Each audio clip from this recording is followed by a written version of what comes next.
ঐক্যবদ্ধ হতে হবে তাদেরকে নির্মূল করার জন্য। রাজি আছেন না?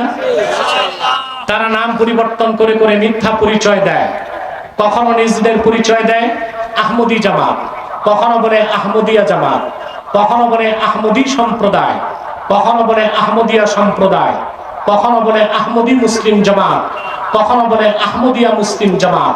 সাবধান, যত কাদিয়ানি ছিল আছে থাকবে, তারা কেউ আহমদী জামাত নয়, আহমদিয়া জামাত নয়, আহমদী সম্প্রদায় নয়, আহমদিয়া সম্প্রদায় নয়, আহমদী মুসলিম জামাত নয়, আহমদিয়া মুসলিম জামাত নয়। তারা শয়তানি জামাত, কুখ্যাত জাহান্নামের কুখ্যাত কুকুরের দল। আমাদের সকল দলের একটাই দাবি, বাংলাদেশে কে সরকার থাকবে কে থাকবে না তা জাতি জানতে চায় না।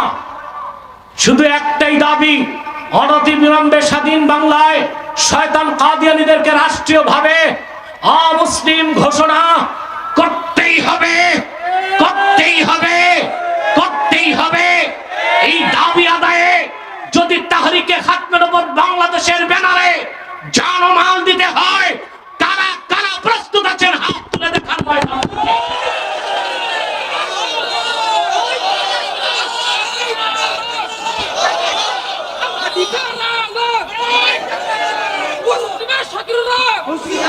সম্মানিত সুধী, তাদেরকে আপনারা অর্থনৈতিক সহযোগিতা করবেন না?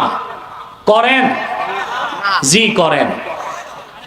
প্রাণ কোম্পানির যত জিনিস তাদের, RFL এর পণ্যগুলো তাদের, প্রথম আলো, ডেইলি স্টার, কালের কণ্ঠ এগুলো তাদের। এগুলো ধরবেন না, কিনবেন না, বেচবেন না। রাজি আছেন? ঠিকটা ঠিক মতো কইলেন না? রাজি আছেন? আরেকটি অমুসলিম সম্প্রদায় আমাদের তিনটি স্বার্থের বিরুদ্ধে কাজ করছে, সেটা হচ্ছে ঈসাই তরিকা, খ্রিস্টানদের একটা গোপন দল।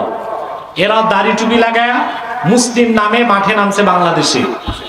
1975 সালের পর থেকে এই পর্যন্ত তারা কয়েক লক্ষ মুসলিম পরিবারকে খ্রিস্টান বানায় ফেলেছে। তাদের সুদূর প্রসারী চক্রান্ত পার্বত্য চট্টগ্রামকে ছিন্ন করে একটি খ্রিস্টান রাষ্ট্র বানাবে। এই ঈসাই তরিকা খ্রিস্টানদের মিশনারির বিরুদ্ধেও আপনাদেরকে সোচ্চার হতে হবে। রাজি আছেন? 3, আরেকটা ফিতনা মারাত্মক, এটার নাম হিজবুত তাওহীদ। এটা হিজবুত তাওহীদ না, হিজবুস শয়তান।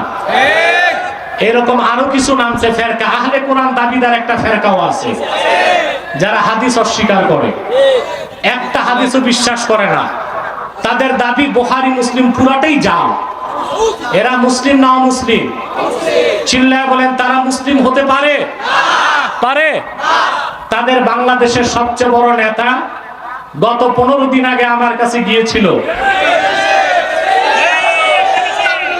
আপনারা দেখছেন, শোচনীয়ভাবে পরাজিত হয়ে ক্ষমা চেয়ে তওবা করে বের হয়ে আসছে।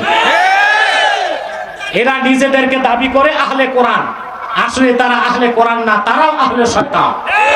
এই হিজবুত তাওহীদ আর আহলে কোরআন দাবিদার যারা এই সবগুলো ইহুদিদের টাকায় পরিচালিত।